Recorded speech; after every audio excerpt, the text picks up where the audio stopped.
তুমি ভক্তি তুমি আত্মশক্তি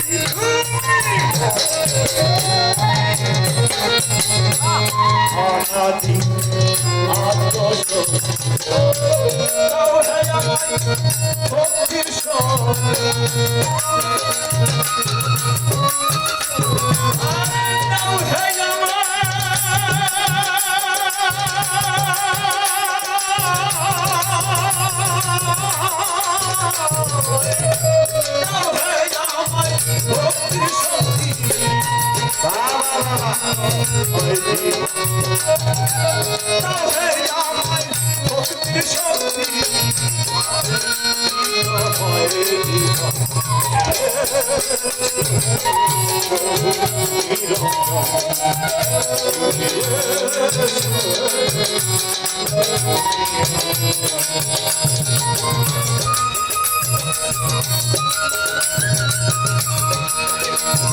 ভক্তির তুমি ভক্তি আমি জোর করে ভক্তি আনতে পারবো না তুমি ভক্তি তুমি আছো তুমি আমার মধ্যে আসো আমি তোমাকে সেই ভক্তি তুমি মুক্তি আমি মুক্তি হাজির করতে পারবো না তুমি মুক্তি হয়ে আমার আমি আমাকে সমর্পণ করতে এসবে একটু বুঝলাম যোগী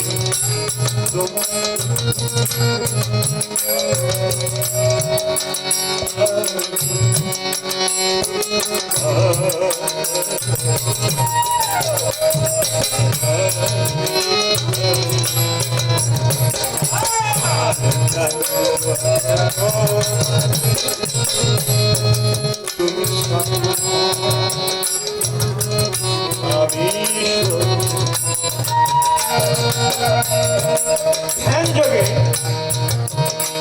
যে তুমি প্রেম তুমি ভক্তি তাকে আমরা কিভাবে দেখতে পারি সখা সখী ভাব প্রেমের ভাব কি করে আমরা ধরতে পারি আসলে এই মানব জন্মে এই মানব দেহে মানব রূপে জীব হিসেবে আমরা প্রেমকে কি করে চিনি বুঝি উপলব্ধি করি অন্তত একটা রূপের কথা আমরা জানি আমরা জানি প্রেম কত প্রকার আমরা জানি অনেকে না দাস্য সখ্য বাৎসল্য ইত্যাদি এবং শেষে মধুর মধুর প্রেমটা কি সখা সখী রূপে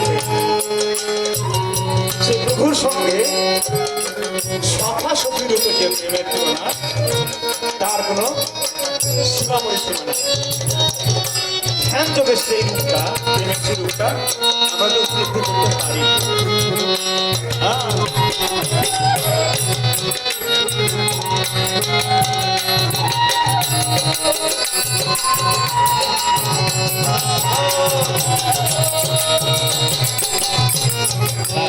যোগে তো তুমি আমি সখী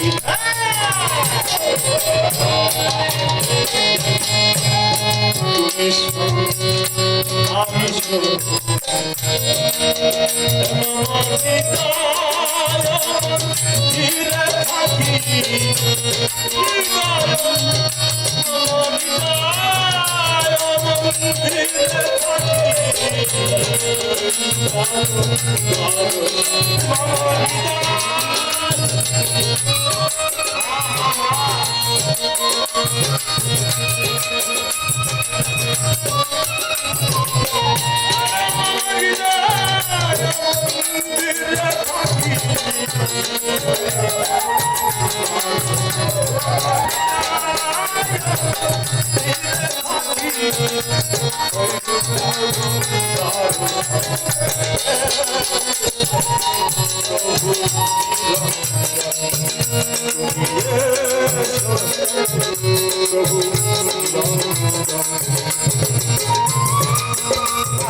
বিশ্ব সৃষ্টি যে লীলা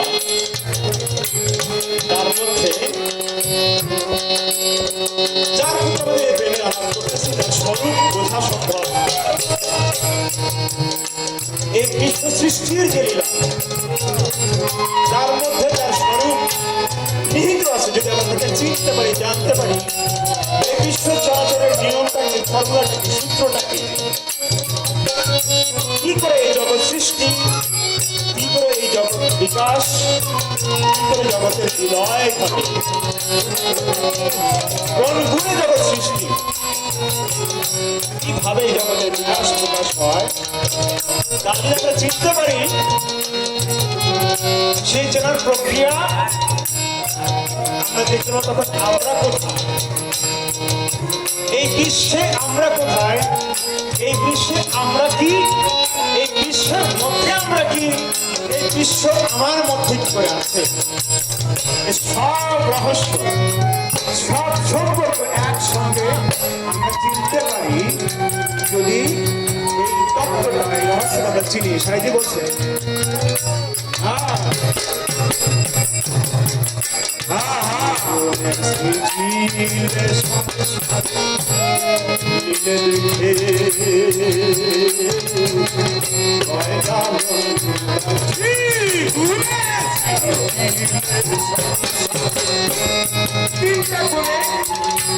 এই জগৎ সৃষ্টি জানি সবাই, শত রজ তম 3 গুণে জগৎ সৃষ্টি।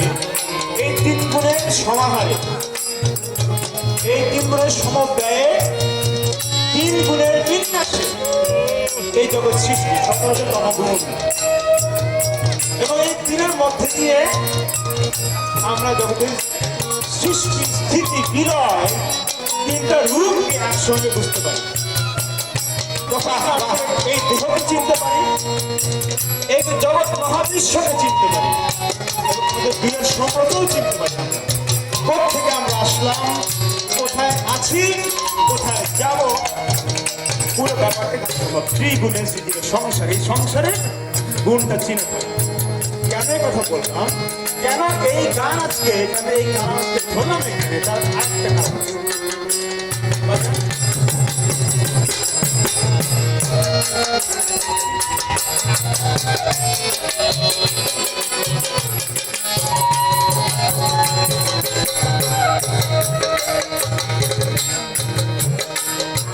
আপনারা চৈরা মানুষ না, চৈরা না আপনারা?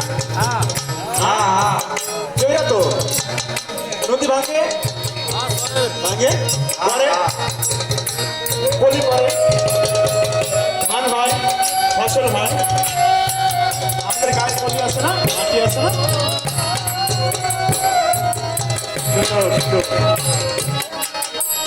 চলো সাধু সাধু।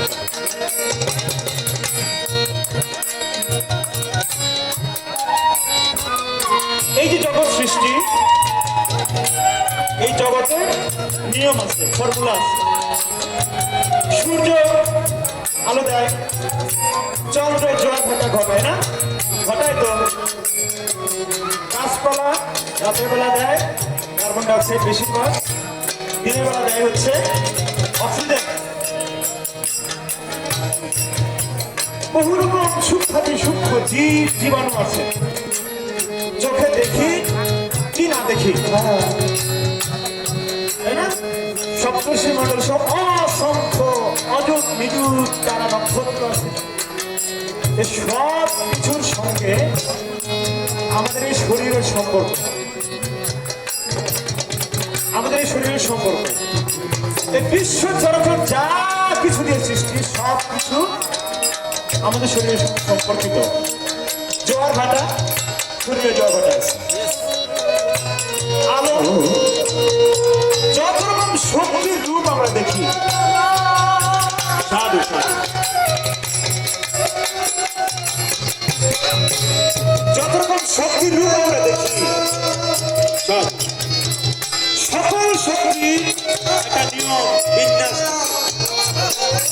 শক্তির যদি ভুল আমরা প্রয়োগ করি, ধ্বংস হয়।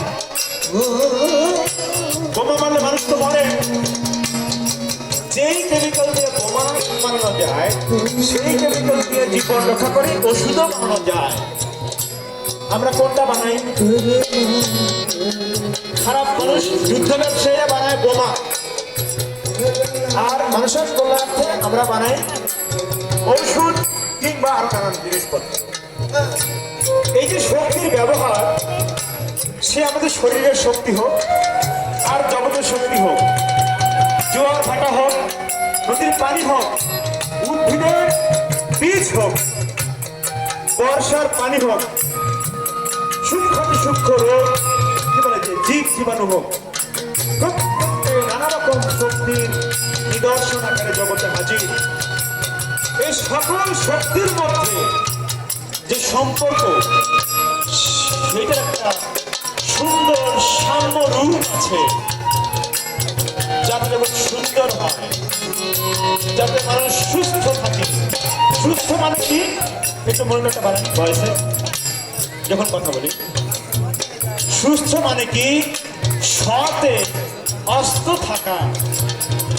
সতে অস্ত থাকা মানে হচ্ছে সুস্থ থাকা। সতে মানে আমাদের মধ্যে অল্প বাজার আমাদের মধ্যে যখন আমরা স্থির সুস্থ তখন সেটাকে বলে স্বাস্থ্য। স্বাস্থ্য মানে কিন্তু মোটা হয়ে যাওয়া নয়, স্বাস্থ্য মানে চিকন হয়ে যাওয়া নয়। স্বাস্থ্য হচ্ছে সতে অস্ত থাকা, অর্থাৎ আমাকে চেনা, নিজকে চেনা। নিজেকে চিনতে পারলে নিজের শক্তিকে চেনা যায়। আর এই যে নিজটা, আমরা যে আছি, যে জগতের মধ্যে আছি, এই চরের মধ্যে আছি, নদীর পাড়ে আছি, এই গ্রহের মধ্যে আছি, সারা দুনিয়ায় যেইভাবে ধরেন পরিবেশ দূষণ হচ্ছে, শিল্প করতে করতে বাদ দিয়া নদী ধ্বংস হচ্ছে, সবই শক্তির অপচয়, শক্তির ধ্বংসাত্মক ব্যবহার। কি হচ্ছে? ফারাকের বাদ দিয়ে নদী মরে গেছে, জীবনে মরছে, ধানের ফলন গেছে, শরীর স্বাস্থ্যের অবনতি হয়েছে।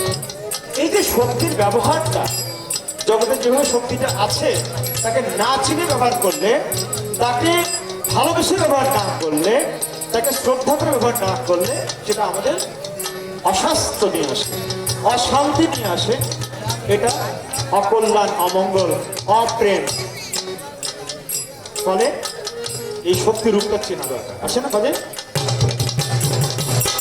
ভাষাতে আপনারা জানেন রুবুবিয়াতের তত্ত্ব কি? আমাদের রব তিনি প্রতিপালক, বিশ্ব চরাচরের প্রতিপালক। আমরা যদি তার খলিফা হই, আমাদের কাজটা কি? তার কাজের একটা গুণ বা বৈশিষ্ট্য আমাদের অর্জন করতে হবে। কি?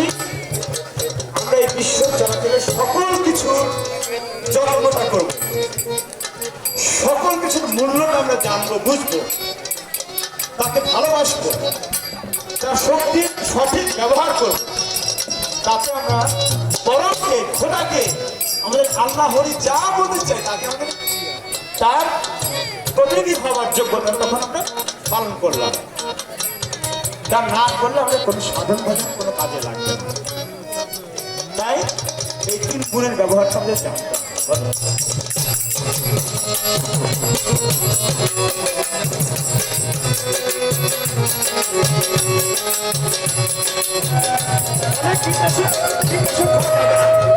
বিষাক্ত ধান চাল খাওয়া যাবে না, তাহলে আমাদের শরীর ধ্বংস। শরীর ধ্বংস মানে মন ধ্বংস, প্রেম ধ্বংস, ভালোবাসা ধ্বংস, সব ধ্বংস। তাহলে আমাদের খাওয়া পড়া, চলা ফেরা, পোশাক, ঘর বাড়ি, গরু ছাগল হাঁস মুরগি, সকল কিছুর প্রতি আমাদের নজরটা ওই বিশ্ব সম্পর্ককে বুঝতে হবে। তখন আত্মহত্যা করা হইল। আত্মহত্যা করা খুব কঠিন। বাংলা ভাষী আমাদেরকে সেই শিক্ষা দিলেন, সব কিছুর প্রতিপালন করার নতুন তত্ত্ব রুবুবিয়াত।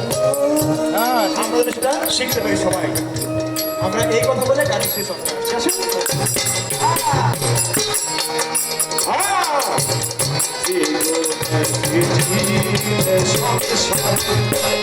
নীলে দেখে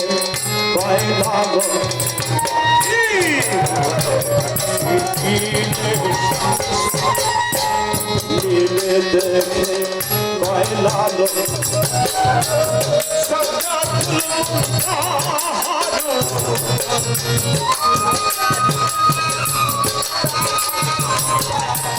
সজরাতুল মুনতাহারু সুন্দর মায়া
জয় গুরু জয় গুরু।